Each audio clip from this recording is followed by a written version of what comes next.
I want to be a great personal trainer. I want to be a great sports coach. I want to be a great strength and conditioning coach. And that's what I hear a lot from students who come to Max, and they want to be great at what they want to do.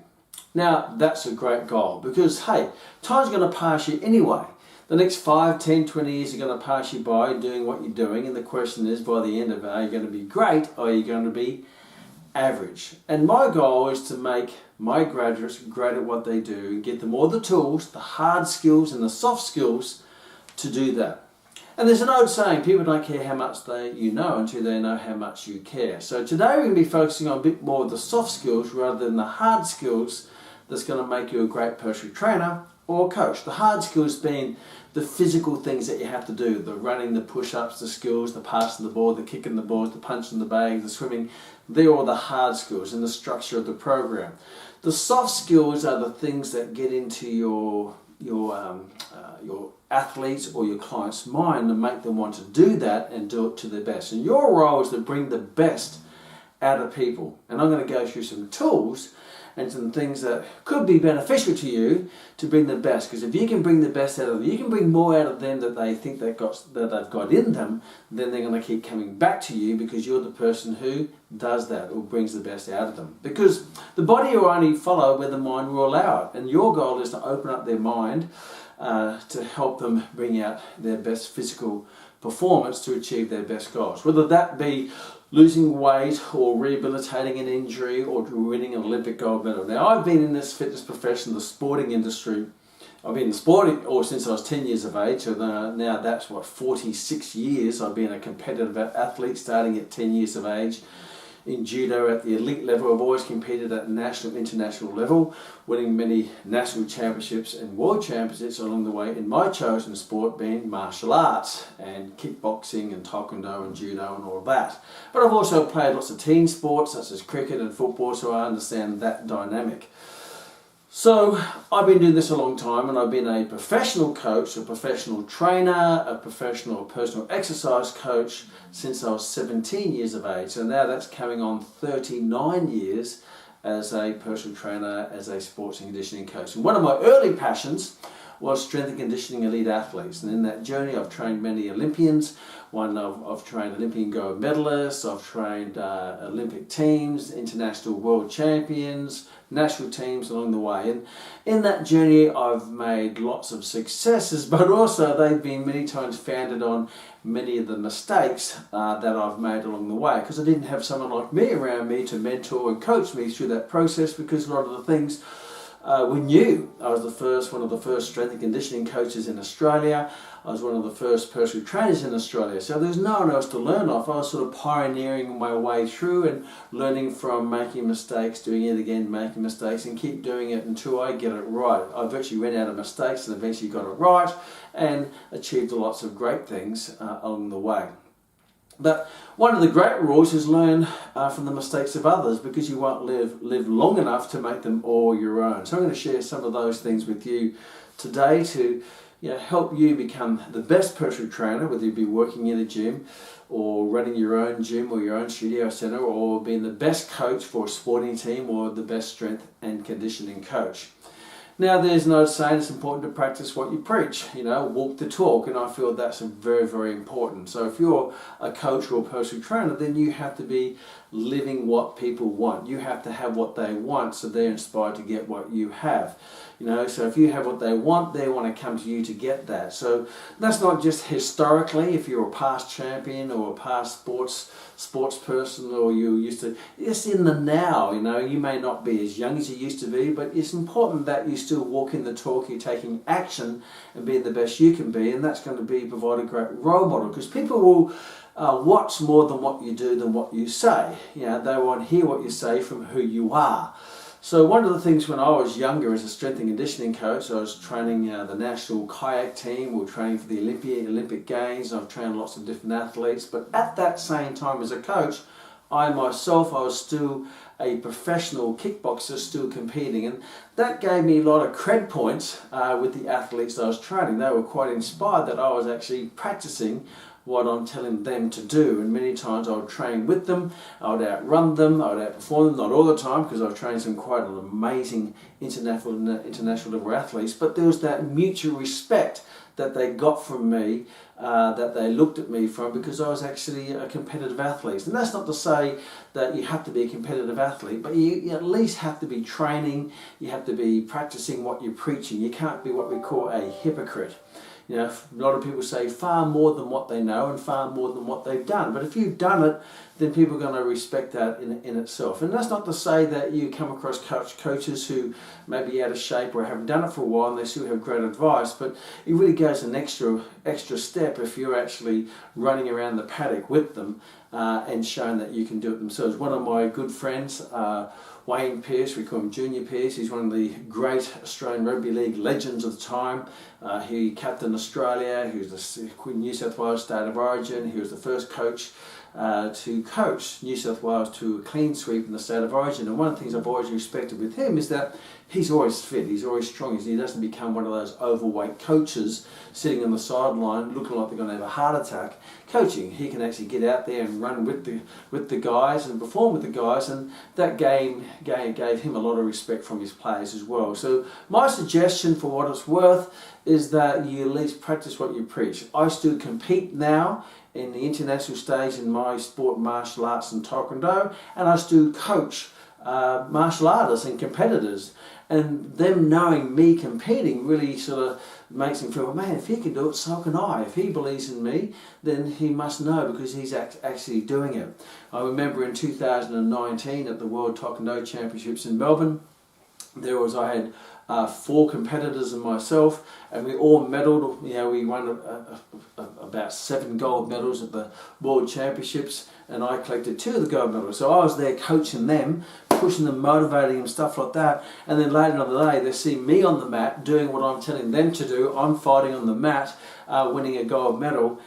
So that in itself says a lot, and you tend to get a lot of cred points with that. Not that you have to do that, but at least be fit, healthy, strong, because nothing is interesting more than seeing a coach who's really overweight. Even if they used to be an elite sports person back in their day, you start to think, well, what happened? You know, where did it go wrong when you retire from your sport? So at least stay fit, healthy, strong. So that way you're still practicing what you're preaching, and that gives you what I call integrity. And I found that very beneficial in my I'm still coaching people to this day. I have a team of martial artists. My overall martial art club, you know, we've won close to 50 gold medals in world championships, with 5 world champions collecting those gold medals. So, you know, we have a very elite group of competitors. We all compete together, we all practice together, we all train together, and I'm not going to be the hypocrite to tell them to do what I haven't done or what I'm not doing. So whether you're a personal trainer, a sports coach, a strength and conditioning coach, make sure that you're walking the talk and not being a hypocrite, and your words come out with integrity because they come from a great place. So number 1, be what you want your athletes to be, and you find that they'll be quite inspired by that. The other thing is, obviously, you yourself will have lots of great experience, because otherwise you won't be the coach. You've probably been an athlete in your time, or in a sporting team in your time, or you yourself from a personal trainer. You've gone through your own journey. You maybe have lost the weight yourself that inspired you to become a personal trainer. So that in itself says, hey, that's credibility. You know, you've been overweight, now you're fit, healthy and strong, now you're helping other people lose that weight. Or you've been injured. I say sometimes when I get students who are injured, they overcome injuries, I said, this is going to make you a great trainer, because you're going through what you're going to be helping some of your clients to go through, is the rehabilitation of injuries, and you're going to understand the emotions they go through, the frustrations they go through, the pain that they go through to get those injuries right. Me being a sports person, I've had injuries, so when I come across athletes who are injured, then I can empathise with them and I can connect with them, because I've been there. Whether it be, at the moment I've got a bit of sacroiliac inflammation in my lower back, whether it be patellofemoral syndrome in the knee, or shoulder impingement in the shoulder, or osteoarthritis in the heel, or whether it might be plantar fasciitis in the foot. or whatever it might be, if you've gone through them yourself and you've rehabilitated yourself, that's going to make you a better coach, it's going to make you a better trainer, because again, you've been through the high points, but you've also been through the low points. So when you go through those low points, enjoy the grind.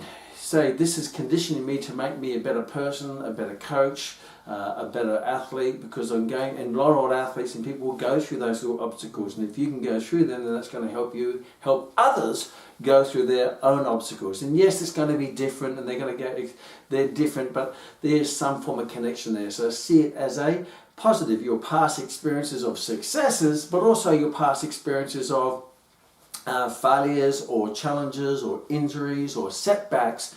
I have won a lot of world championships. I've won 25 world taekwondo championships and numerous world martial arts championships. But people don't understand, I've also lost a lot too. I've lost a lot of fights. I've been through championships where I haven't won any medals. So therefore, I can understand the two sides of the coin. The celebration and also the disappointment. And if you go through that, you can use that energy, the disappointment, to put into your discipline of training so you can get the celebration again. If you've gone through that, you can help other people, turn them, lift their spirits, encourage them to go again. Because I always say to my athletes and my clients, if you train enough and you become good enough and you compete enough, you will win enough. You won't win every time, but you will win enough. And sometimes you don't win when you expect to win, and sometimes you win when you don't expect to win. Well, that's just the beauty of life, isn't it? If you're having a go, because the big shot is the little shot who keeps shooting.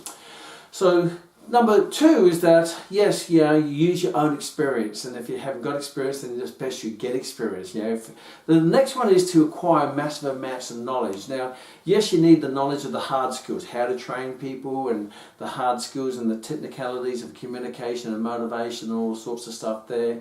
But I'm talking about knowledge from other people who have achieved great things. And one of the things I do, I like to study excellence. I like to study greatness. So whether it be studying a great athlete, or studying a great coach, or studying a great business person, or studying a great religious leader or politician, if anyone's done anything great, I like to study, because success and greatness leaves clues, and those clues are in the journey and the story of other people. So I've read great books of the great coaches like Phil Jackson, who has a great book called 11 Rings, because he won 11 NBA championships, 6 with the Chicago Bulls and 5 with the LA Lakers. Chicago Bulls with Michael Jordan, LA Lakers with Kobe Bryant, who's competed with 2 of the greatest basketballers of all time.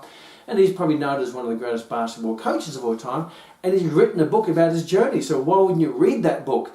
Yes, I don't train basketball, but it's coaching and motivating and being able to bring a team together, get the best of the team to win in such a competitive environment at the world stage. So if you read that, you're going to start to learn about his way of managing and motivating and connecting his athletes to bring the best out of them. And yes, well, you won't do it his way, but you can learn some clues that you can change and adapt it to your way.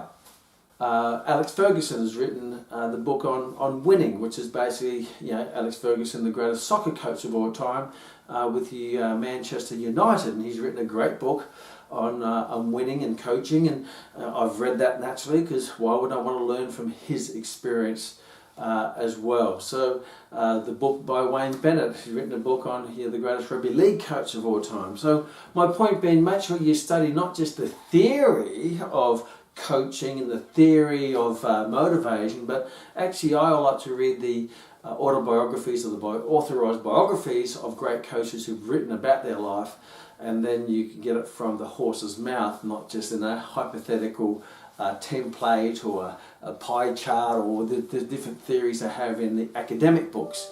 I like to learn from the people who have done it for real, on the ground, in the trenches. And most of these people have written great books or great books about their journey, and they're there for you to learn from. So yes, you're learning from your own experience, but learn knowledge from other people's experiences and other great coaches.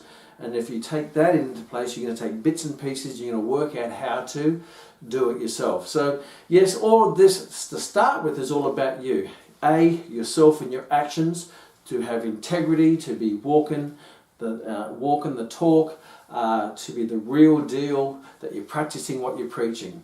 Number 2 is learning from your own experiences, from an athlete, as a sports person, whether it be in your own journey for fitness or weight loss or performance or whatever it might be, your own experiences, whether you're a business coach. Yes, I've got academic qualifications in business, but I've been in business for 32 years and I've had 15 different businesses, and some of them have been multi-million-dollar businesses, and some of them have not been so successful, even though I've enjoyed them just as much. So there's lots of business failure and lots of business success. So yes, you walk the talk. You have your own experience in studying your past and learning from your own lessons. And the third one is learning from other people. And again, if it's in business, there are lots of businesses, great entrepreneurs who've written books, whether it be Steve Jobs or Richard Branson or being Warren Buffett. They've all written. Warren Buffett and Snowball, Losing Your Virginity and Richard Branson, Steve Jobs in Apple. So yeah, they've all written books. Here's a great book just behind me. I just noticed before, I've got lots of books here.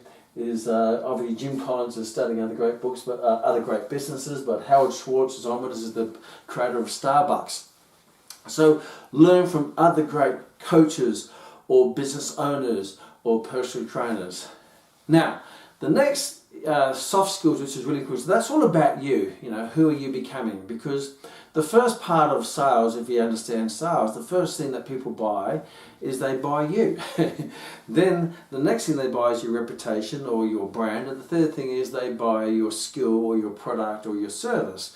But they have to buy you first. So you are a walking billboard of your business, and everything you do counts. Everything you do either builds your character or deteriorates your character. Build your reputation or deteriorate your reputation. So it's really important that you work on you, and if you work on you, then you can help other people. Jim Rohn, my great business philosophy, is learn to work on yourself. Learn to work more on yourself than you do on your job or your occupation, and then you be more valuable in your job or your occupation. Or what you do in your own time determines how valuable you become in other people's time.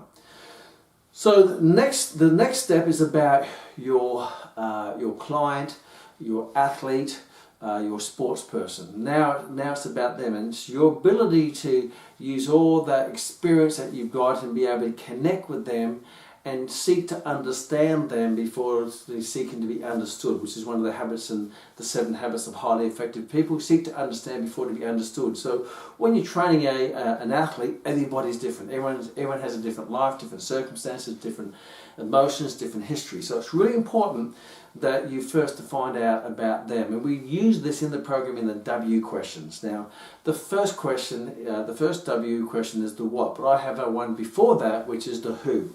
So when you come across a new athlete or a new client, then find out about them. Who are they, and what do they do, and find out about their personality and their history, and tell me about you. And the more you find out, the more they're going to share clues of those nice little trigger points that you can press, because some people in life are motivated by pain, avoidance of pain, and some are motivated by the seeking of pleasure. Some people are motivated by a fear of losing versus the joy of winning. And you've got to work out with each individual of what are their motivators, what is their go-to buttons, what are the things that get them going, and find out about them as much as you can. Not just about their sport or their fitness goals or their sporting goals, but just them as a human being, as a fellow part of the community. Find out about them, because if you care about them, you find out about them, you're going to know how to connect with them and move their mind and their emotions so their body and their drive changes with it. So the first is the who. Next is the what. What is your goals? So it's important to find out, and when you look at goals, we look at, I look at short-term, medium-term, long-term goals. So if it's a sports person, what are your immediate goals? What do you win? It might be, I want to win a national championship. If it's someone like, I want to lose 15 kilo, okay? That's an immediate goal. That's something which you can take action on now. So find out what is their short-term goals. Normally I say short-term goals is something which is within 12 months or so, maybe 1 to 2 years. That's a short-term goal, because you want to take action now on that to achieve that in that 6 months, 12 months, 18 months, whatever it might be. Then the next one is, what is your medium-term goal? Now that could be 2 years plus. So your short-term goal might be my goal this year is to make the Australian team, or make the national team, or just make the team. That could be my goal. My medium goal is to be the key player in that team and to win a premiership. And then the long-term goal is I want to go down as the greatest player in that sport in the history of sports, or I want that team to win more premierships than any other team, and that's more long-term goal. I want to become one of the legends or one of the Hall of Famers. That's long-term. So what is your client's short-term goal? Might be I want to lose 15 kilos. My medium-term goal is that I want to be able to maintain that and to become a trainer to help other people. And my long-term goal is to live a life up to 100 years, being fit, healthy, strong, helping lots of people, running a business, whatever it might be. So when you actually ask goals of your athletes, not just restricted to what the immediate one, because that's just a stepping stone to their of the short term. That's a stepping stone to the medium, to the long term. It's quite amazing that I've had coaches in the past, and many times they haven't even asked me what my goal is. They just assume what it is, and so they just go around and they treat everyone pretty much the same, and it's all really up to the individual athlete to motivate themselves to crystallize their dreams in their own mind and to act on them. And there's a coach who just directs you and takes you to the team or takes you to the football field or the swimming pool or what it might be. Quite amazing how many coaches don't really know the details of a person, let alone the very specific details of their goals, whether it be short-term, medium-term or long-term. So if you want to be the extra mile coach to go into that category of greatness, A, find out about the person, B, find out the details of their goals, their short-term, their medium-term and their long-term, and then you're going to have a clear picture and a path to create a path for them to go down to achieve them and build the stepping stones to achieve that. The other aspects of this is it's just, you find the what do you want to achieve, but the really important is why do you want to achieve it? Find out what the why makes them buy. So find out what is the emotional drivers of why they want to make the team, win the premiership, get the gold medal, win the world championship, lose the 15 kilos, get stronger, put on muscle. Why do you want to do that? How's it going to affect your life, and how's it going to benefit your life? Not just from a physical point of view, not just from getting the medal, but having the medal, how would that change your life? How would that make you feel? And that's really, really important. I remember training with one of the young up-and-coming fighters here in New Zealand, and we're doing a very hard training session, and I said, so why are you doing this? What are you driving? What's driving you to win this gold medal? And he says, my family. Because he's Marty, his coach was Marty, and his family's everything. Because it wasn't about him, it's about I want to make my family proud. So when I trained him, I was using his family, thinking of family. One of my fellow colleagues in kickboxing, professional kickboxer, he ended up winning 3 world championships, and his driving factor, he's so motivated by his father, and his father was ill and he was fighting for a world championship, and he just took a raw beating in one of the rounds, and he went back to the corner, and his coach, who's a great coach, says, think of your father, do it for your father. And he just got up and just, he got fire in his eyes and went out there and ended up winning the championship. Because the coach just used the right words and the right reason, the right why to really fire them up. So sometimes it's not just about me being selfish winning a gold medal. It means I want to do it for my family, or I want to do it for another external reason, or sometimes an internal reason. So what's really important as a coach, as a personal trainer, is find the details of the why. What is the emotional drivers? What is the words that you can use, you can fire them up and get them going? And obviously you want to find out where they want to achieve those goals, where they want to lose the weight, or where they want to build the muscle, or where the World Championships are, or where the Olympics are. Obviously this year it's in Japan, that's the where, and the last is the when. When do you want to achieve it? And you attach all of those W components to the short-term goal, the medium-term goal, and the long-term goal. When I first got back into martial arts, and I hadn't competed in World Taekwondo Championships, even though I had competed in international kickboxing championships, I started back in 2012, and my goal initially, my short-term goal is I just wanted to be competitive in the world stage. I wanted to be competitive and be in the medal running. My first year back into martial arts, I won the silver medal. My next medium-term goal then was I win a gold medal. And then I wanted to keep, my goal then is to compete every single year and to medal every single year in the World Championships. And in that journey I've won now 25 gold medals and well over 40 medals overall. They didn't happen because I planned it that way. I set up a goal, I set up a standard, I set up a routine every year. If I compete in at least 2 World Championships every year, World Cup and World Championships, if I train to the level that I can, then I'm going to be in the running. I'm going to be in that medal count. I remember the greatest swimmer and Olympian of all time, Phelps, who's won more Olympic gold medals than any swimmer and any athlete in any sports person in Olympic history. His coach, I read his book, it's a fantastic book as well, by him and his coach. And his coach said with him, my job is to make you good enough so that you're going to be in that top 5% of the swimmers. You're going to be in the medal racing. You're going to be that good. No matter what happens, you're going to be that good. You're going to be in that group. Your job is on the day to make that medal of gold. Because on the day, those swimmers are so close, it's that person who wants it the most. The one who's going to drive it the most, to have the biggest reason to win, to bring out what's in them, which they didn't think was in them to do that. And that's where the why is so important. And as a coach, sometimes you're going to use that why to motivate your athlete or your client in the competition or during the competition when they need it the most. Maybe they have a knockdown or they're behind or in between rounds. Those words of encouragement and attached to the why can really fire someone up to pull out something which they didn't think they had. And you heard a bit of a shake then, because that's my little baby Brutus. He's my assistant coach. He's here with me today. So those W questions, and obviously you can extend that to, imagine that's happened, how you feel if you achieve it and how you feel if you don't. If you keep doing what you're doing now, are you going to achieve it by the timeline? What are you prepared to do to achieve it? So it's really important that as a coach you get their commitment. What are they prepared to do? What are they prepared to commit to? Because you have to make sure it's a two relationship. You both have to commit 100%.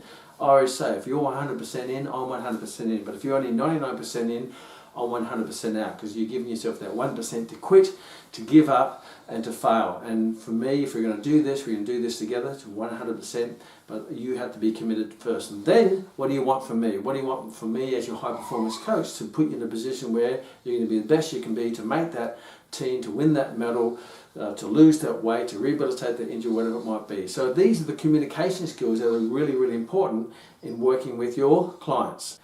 And it's also important to find out why they haven't achieved it yet. What are the barriers or obstacles in the past that stopped them from achieving it? Because history does tend to repeat itself. Why have you given up before, or why have you not achieved it? So you may have to address maybe some fallback defaults that they have. When the going gets tough, they may crumble. So he says, okay, so if that's happened before, is this going to happen again? And how can you make sure that that doesn't happen again? So this is the ins and outs of the soft skills of communication to build a relationship, to seek to understand what drives your athlete or your client or your sports person, so you can get the best out of them. Not just the best out of them when they're at the top, but also the best out of them when they're actually falling, so you know how to get them back up again.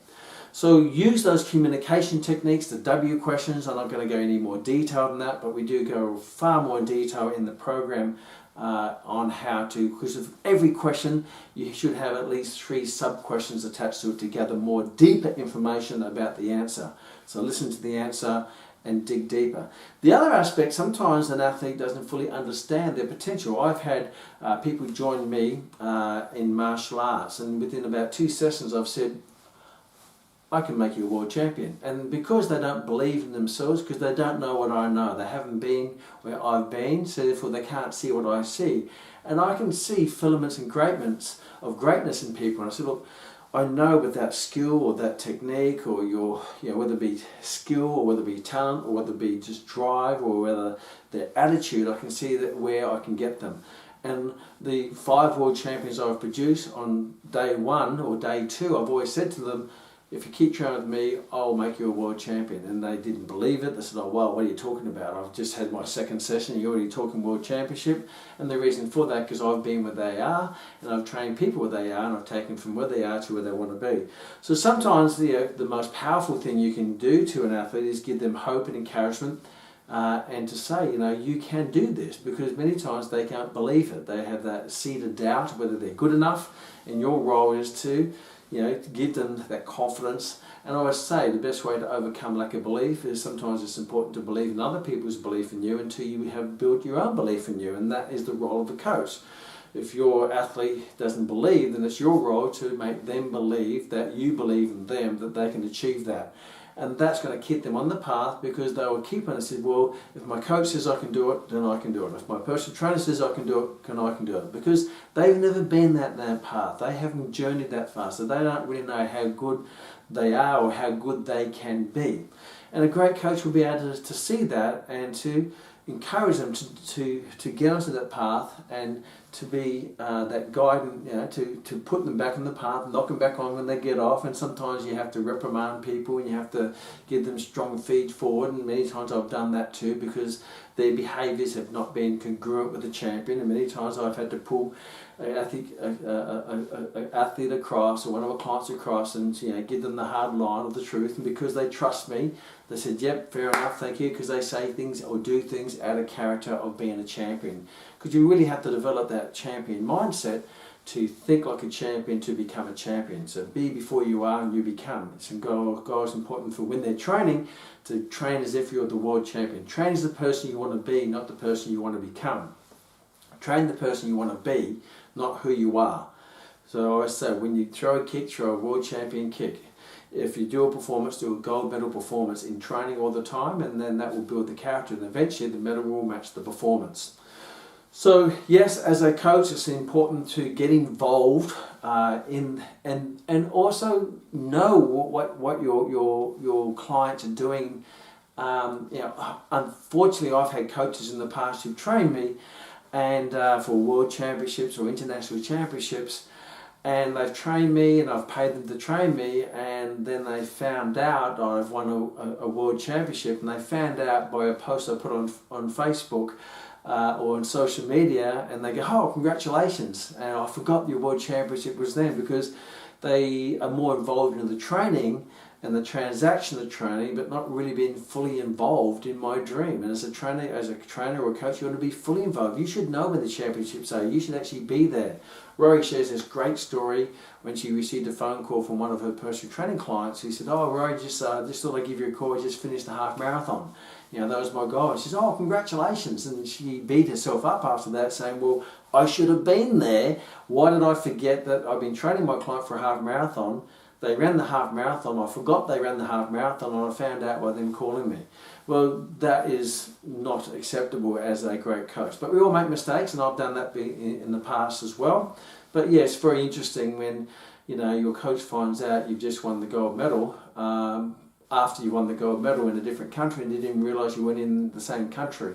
That in itself says, well, maybe they're not really interested in me. They're more interested in the status of being the coach, or interested in the money of making from the coach, or more interested in the training of being a coach, but not necessarily interested in the dream. So as a coach, you have to invest your whole self. Actually, the importance of them achieving their dreams and goals will be so important. It's almost as more important than you as it is to them. I get more nervous coaching my fighters in the championship than I do about competing in my own championship. When I was in Melbourne with fighting, it was the first time I've actually fought with all of my fighters with me fighting, because normally I go solo to these championships. And yes, I had my events on, but I wasn't even thinking about them. I'm just trying to get medals for my fighters. And if I came out empty-handed, I would have been happy, because when you're more interested in them winning medals than you winning medals, that's when you know that you're a great coach, because you put their interest far before your own, because that's what you're there for, is to get them to win medals. And look, I've won plenty of medals.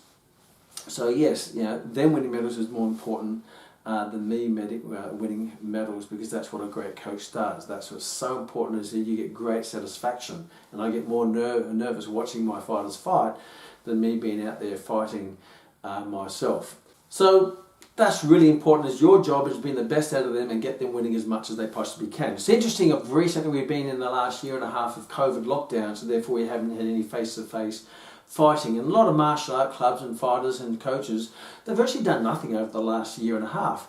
But what's interesting is my club and my fighters, we've actually collected well over a dozen world championship medals online. Now, just because there's no face-to-face competitions, I still need to keep them motivated, keep them training, give them a reason to train, so they don't collapse in that time of no man's land during the COVID experience. So the first thing I did during the COVID is I started seeking other competitions for them to compete in. Yes, they can't do the fist-to-face, the fighting, but they can do what we call patterns or katas or forms in martial arts, so they can keep training.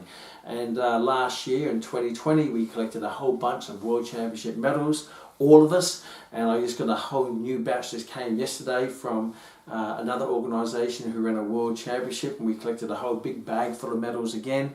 And every time I say, hey guys, we've got another competition, there's another one coming up. I was talking to one of my my clients or my athletes just the other day. Says there's another championship, an Open World Championships, do you want to go? He says yes, let's do it.